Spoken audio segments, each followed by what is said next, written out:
Clint Ricky here with Champion's Choice. In this tutorial video, I am going to be installing a whitetail replacement nose on this mannequin. The techniques that I'm going to use doing so is the same on every replacement nose that we have, every species, the same technique. Now, a couple things that I want to start out with first is just note that our replacement noses are not mannequin specific. We did not purposely sculpt these noses to fit a certain mannequin.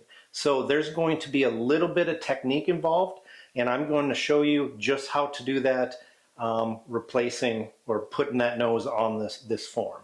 The first thing I want you to do is don't choose your nose size, because for instance, our whitetail noses, we have 4 sizes of whitetail noses.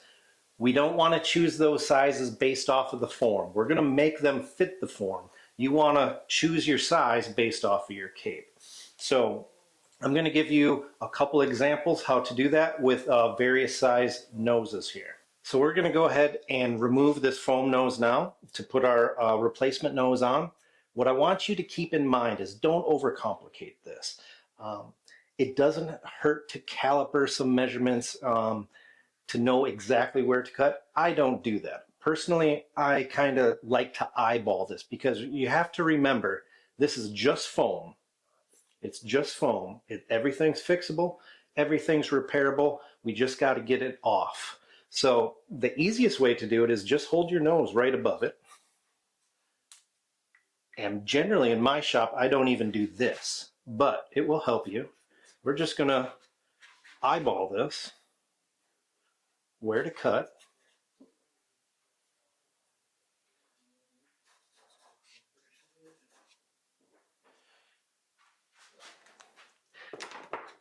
Then you can use a sharp knife. You can use a saw of some sort. Whatever you're comfortable with to cut this off. I like using a knife. Make sure you don't cut yourself. I've done that plenty of times. Sharp knife works better. Just rock this back and forth.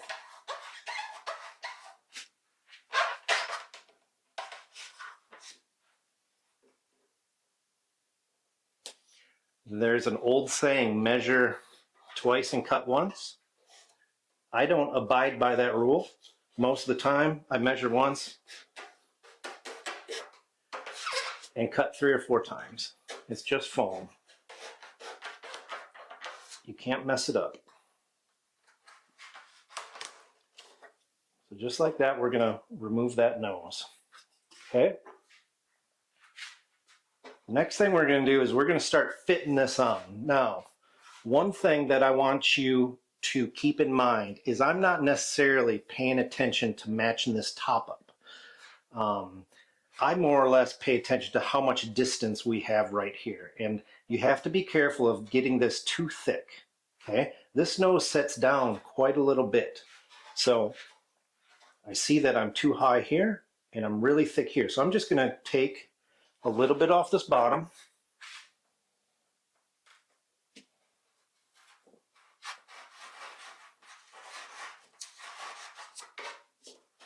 And we'll see where we end up. So we're pretty good with our height, and I'm just a little bit crooked this way.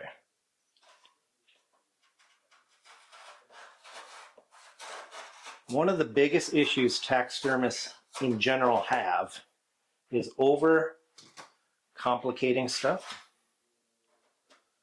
Remember, nature isn't symmetrical. We have to get this pretty straight, but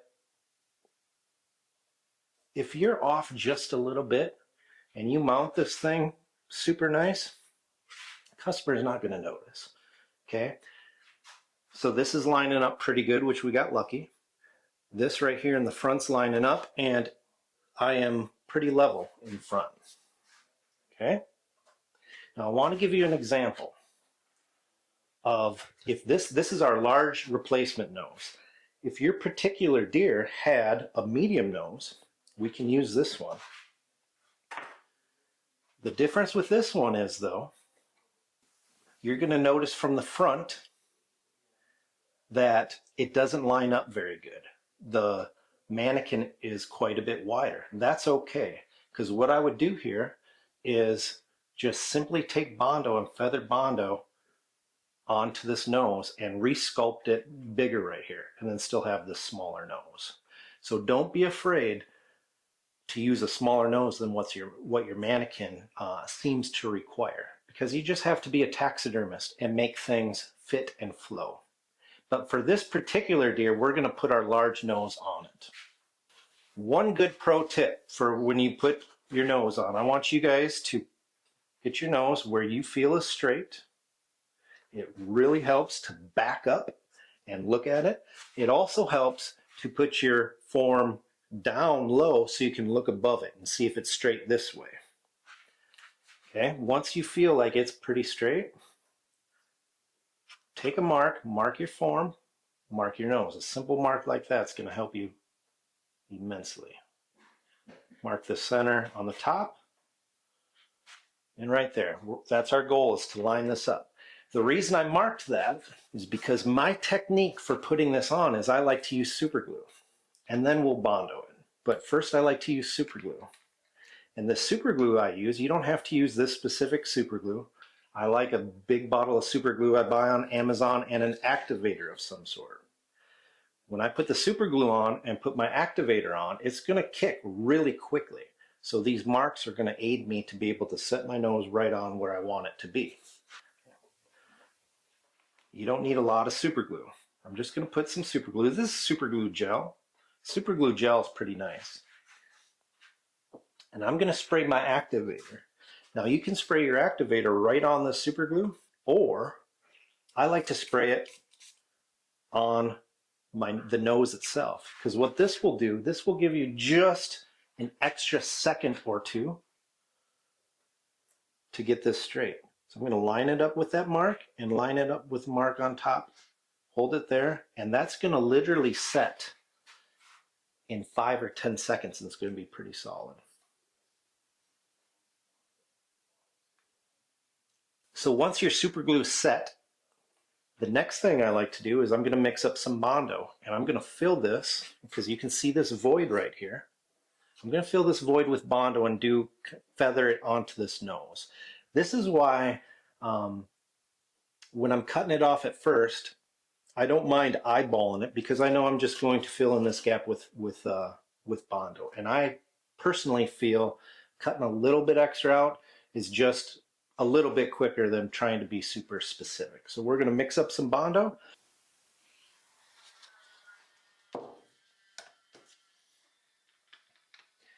I like to mix this Bondo pretty hot.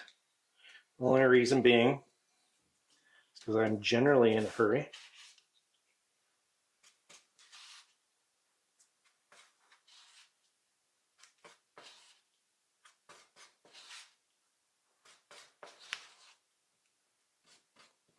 So when you get your Bondo mixed up, mix it thoroughly so it's all one color.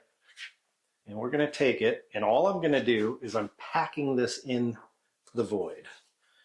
Just keep kind of shoving it in. The more Bondo you get in there, the better it's going to be. So don't worry about getting messy. The Bondo is going to come right off of every slick surface. So for instance, on this form, it's going to come right off. I'm going to come right around here and pack that in there. So once this Bondo starts to kick, we're going to take a knife. We're going to smooth it out, take a rasp, get it nice and smooth, and that's as simple as it can be to replace nose. This literally in your shop to put a nose on takes 2 minutes. So once this sets, we'll get that smoothed out. So this Bondo setup, it's not set up 100% yet, but it's in that gel state that we all know about. I'm going to simply take my knife right now and take the big stuff off. Do not be afraid or scared when some of the Bondo flakes off this plastic part or doesn't stick right there. That is fine, because we're going to use some clay. We're going to use some clay when we mount this deer. to feather that transition super smooth. So I'm simply cutting that Bondo away. I'm going to take a rasp or sandpaper. We're just going to simply sand this smooth. This doesn't have to be perfect as well, because like I said, when you go to mount this deer, you're going to put clay over that Bondo. So this is pretty good. This is about as good as I get it before I mount my piece. If this transition right here isn't what you like, you can take your rasp and rasp that off, or you can take a Dremel tool quickly and take that top down just a little bit. So this nose is installed. What I want to quickly reiterate is if you used a medium nose, a smaller nose, the only difference would be is you would have more Bondo right here. It would just be a little bit more material here to feather that in. It's pretty simple putting these replacement noses on, but the biggest benefit, these do cost money. The biggest benefit is the time saver. That's number one. Putting them on, I can put a nose on quicker than most people can Dremel them out. The finish work is night and day difference. To finish this seam in here takes literally 30 seconds per side. There's so little epoxy work. That's the big benefit, is the time that it saves.